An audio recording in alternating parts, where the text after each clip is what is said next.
Assalamualaikum warahmatullahi wabarakatuh. Waalaikumsalam warahmatullahi wabarakatuh.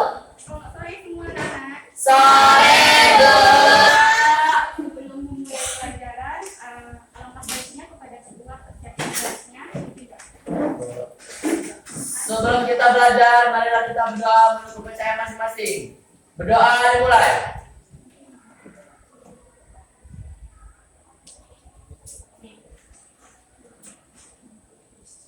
Berdoa selesai.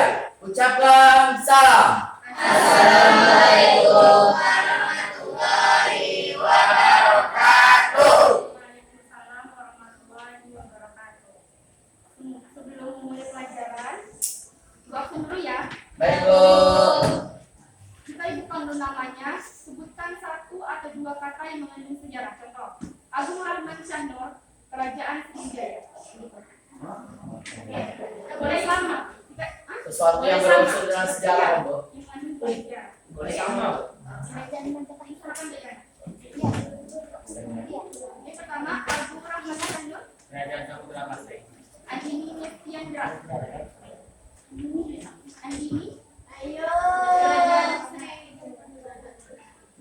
Andika Masuhedi. Aisyah Aila Demak Putri. Alia Ramadila. Tolong suaranya ya. Raden Majapahit. Iya. Monika Sabina. Elsa Nuraini. Candi Prambanan. Nadil Leonardo. Ila Martini. Dimas Febrian. Ini Nur Inzati. Raden Kediri. Evelina Aura Ismail. Parasa Laila Nurtajwa. Parasa Fitra Sari.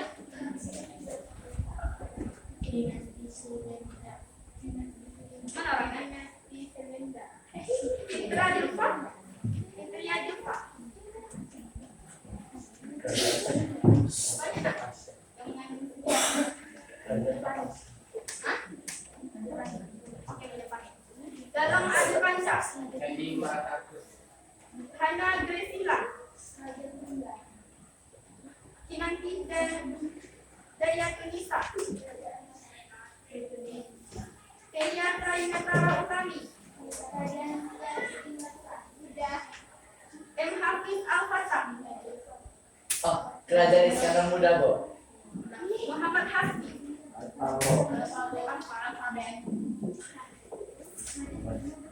Muhammad Isham Hadid. Muhammad Nabil. Nadia Makrudah Desuni. Makrufah Desuni. Nadira Rahmadani. Naila. Putri Rahmadani. Rafifa Akila Rahman. Rahmatul Mauli Anjani.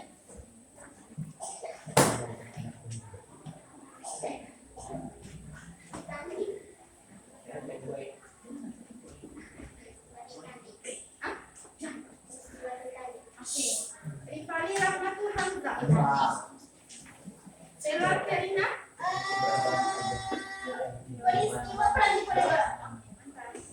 Sela Tiani. Silani Braga. Brahman. Yang mana?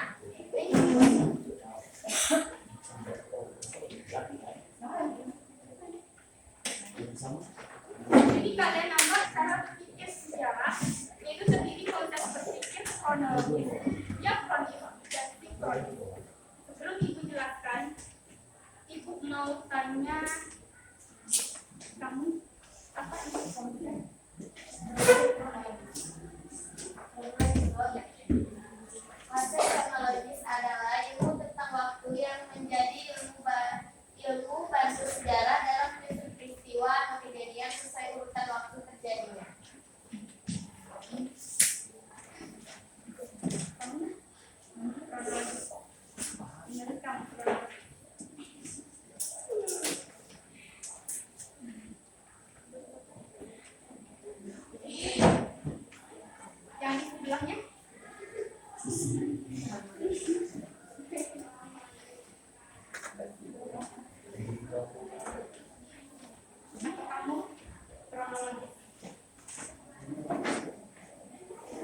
relief adalah suatu peristiwa memanjang dalam waktu tapi terbatas dalam ruang. Oke. Yang lain?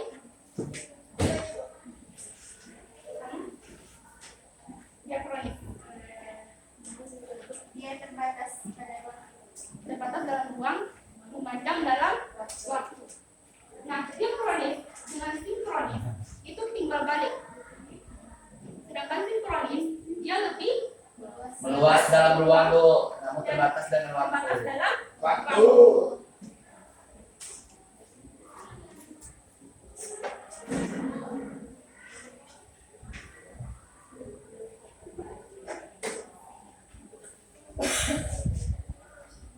Ibu mau tanya, sebelum Ibu mau mencontoh apa itu konsep berpikir kronologis, diakronis, dan sinkronis. Apa yang terbesit dalam pikiran kalian arti dari kata sejarah? Ada yang tahu? Ya. Yang terbesit dalam pikiran Ya, sejarah itu apa? sejarah itu merupakan sesuatu yang lama namun masih diceritakan atau masih dibahas di masa sekarang.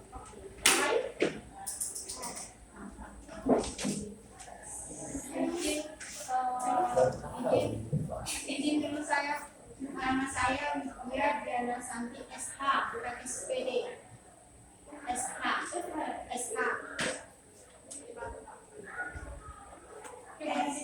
Ya, SH, bukan SPD.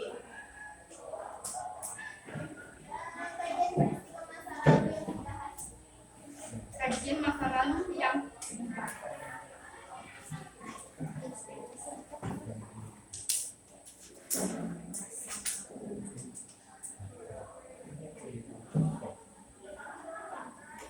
Nah, ini arti pengertian dari sejarah, di mana bisa ada cerita yang mengungkapkan kehidupan masa lampau umat manusia yang sangat penting dan mempengaruhi kehidupan. Selanjutnya,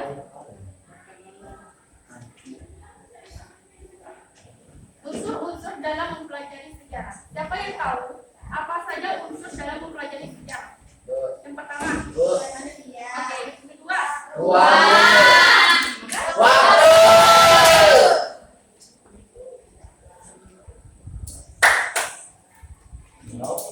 apa yang dimaksud dengan manusia dalam sejarah? Ada yang tahu? Bu. Manusia dalam sejarah merupakan sesuatu unsur penting yang di dalam lahirnya suatu sejarah karena merupakan manusia pelaku dalam suatu sejarah. Oke, baik. Luruskan. Manusia adalah suatu tokoh atau penggerak dalam jalannya sejarah. Jika tidak ada manusia, tidak akan terjadi sejarah. Karena di mana peristiwa itu pasti ada manusia. Jadi manusia sangat penting dalam sejarahnya sejarah. Oke, yang kedua, tempat atau waktu. Ada yang tahu apa? Terjadinya peristiwa tersebut. Oke, wilayah atau tempatnya. Nah, karena kita di bumi itu pasti semua manusia ada lokasinya dan tempat terjadinya suatu peristiwa sejarah. Dan tempat atau ruang itu merupakan salah satu unsur yang paling penting dalam mempelajari sejarah. Yang ketiga ada waktu.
Islam, perang di Ponegoro, dan gerakan Zionisme. Gimana letak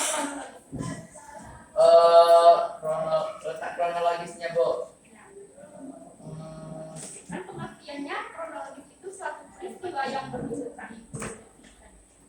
Letak kronologisnya contohnya seperti perkembangan Serikat Islam, Bu. Letak kronologisnya itu dia semakin perkembangan Serikat Islam itu semakin maju dan semakin berkembang sesuai dengan urutan waktu dan sesuai dengan urutan prosesnya, Bu.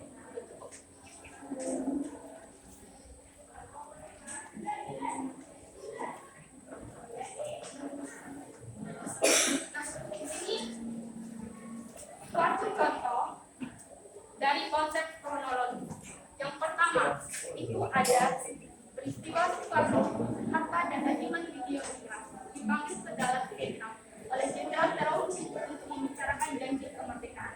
Setelah itu, pasukan menjatuhkan bom atom kedua di Nagasaki. Serangan ini membuat tentara Jepang terpojok. Kemudian, akibat bom atom, Jepang akhirnya menyerah kepada hal ini menandai berakhirnya perang Asia Pasifik dan Indonesia mengalami kekosongan kekuasaan, di mana wilayah Jepang itu dibom atom oleh Amerika Serikat pada saat itu. Kemudian lanjut, berita kekalahan Jepang didengar oleh golongan pemuda.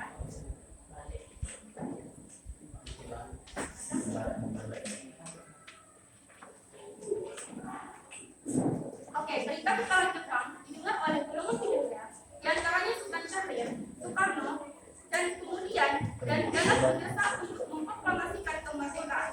Hal ini melatar belakangi peristiwa Rengas Dengklok dan malam harinya teks proklamasi dibuat di rumah Laksamana Maeda. Yang selanjutnya,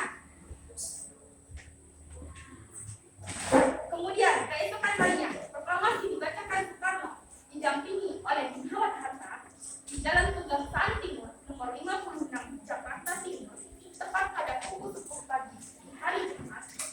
Dan kemudian peristiwa ini menandai berdirinya negara Indonesia merdeka. Di mana urutannya? Yang pertama itu terjadi pada tanggal 4 sampai 9 Agustus 1945.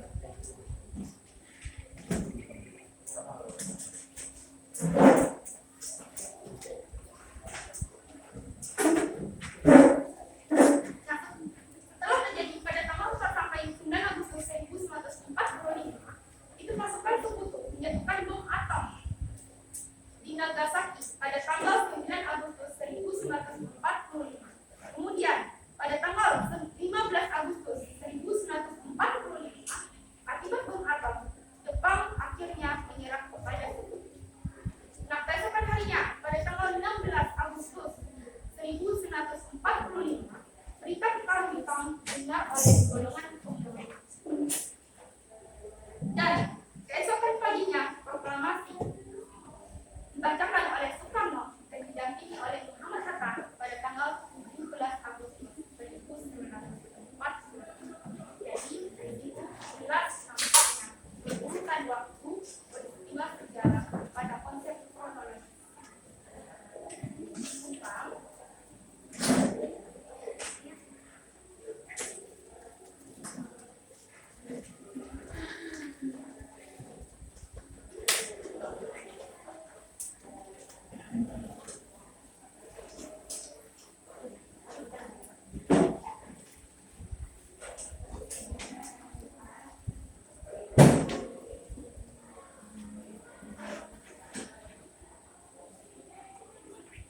Nah, di sini nampak pada tanggal 49 sampai 9 Agustus 45, disambung pada tanggal 9 Agustus 45.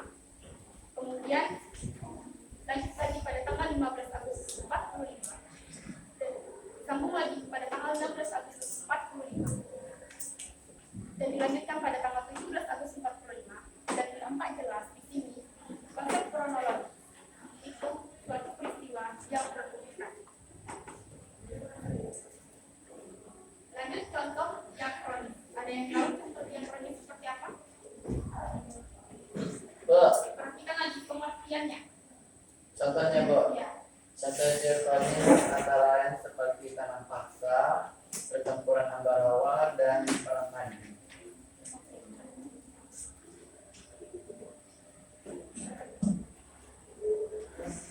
Contoh diakronis yaitu tanam paksa pada tahun 1830 sampai 1870, di mana letak panjang waktunya dan di mana letak sempit ruang.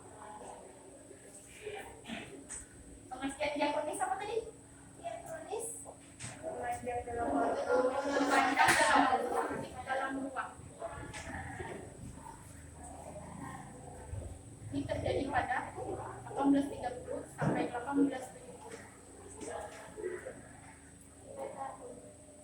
Empat tahun ya.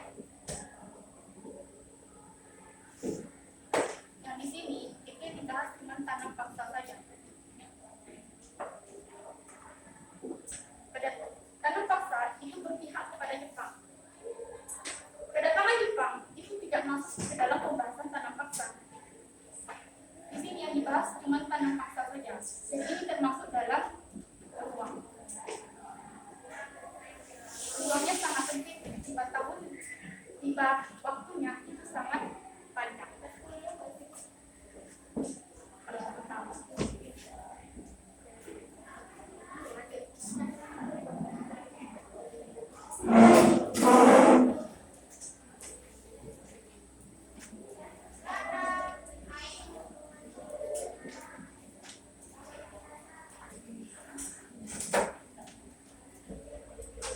Oke, di sini ada contohnya lagi, diakronis.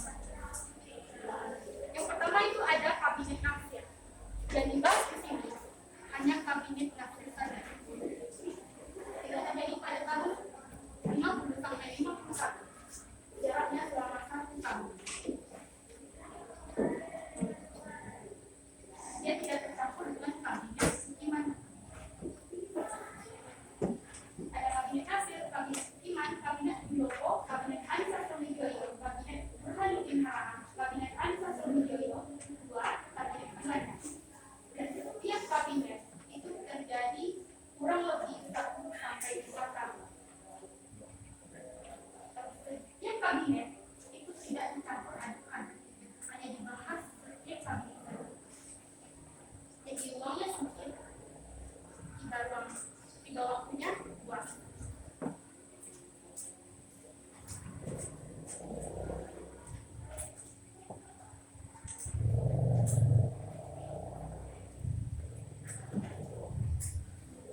Oke, contoh sinkronis yaitu latar belakang pelaksanaan tanam paksa pada 1830. Yang lain ada contoh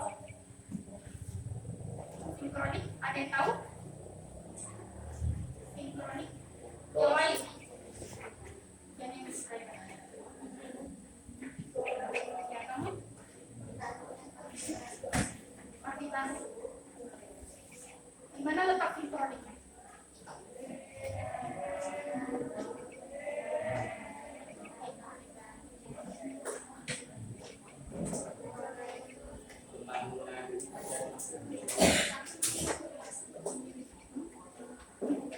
Kan sinkron. Ruangnya luas, waktunya sempit. Oke, yang lain contoh sinkronis. Yang lain contoh sinkronis.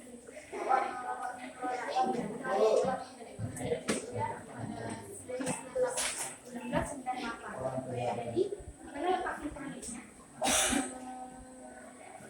pada waktu 1998 Karena waktu pada 1898, sedangkan penjelasan atau uangnya itu sangat luas.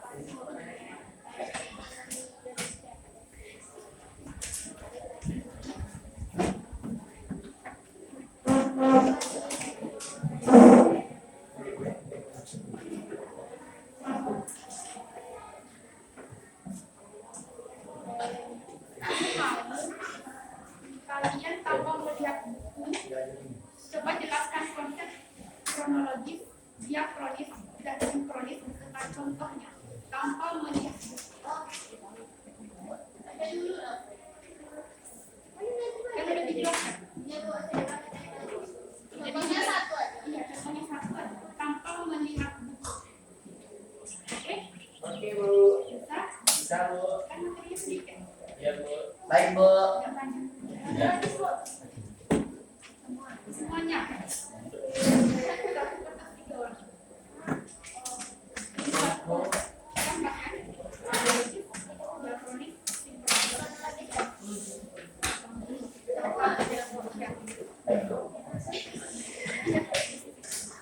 Tanpa melihat buku ya.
Tiga lima lima.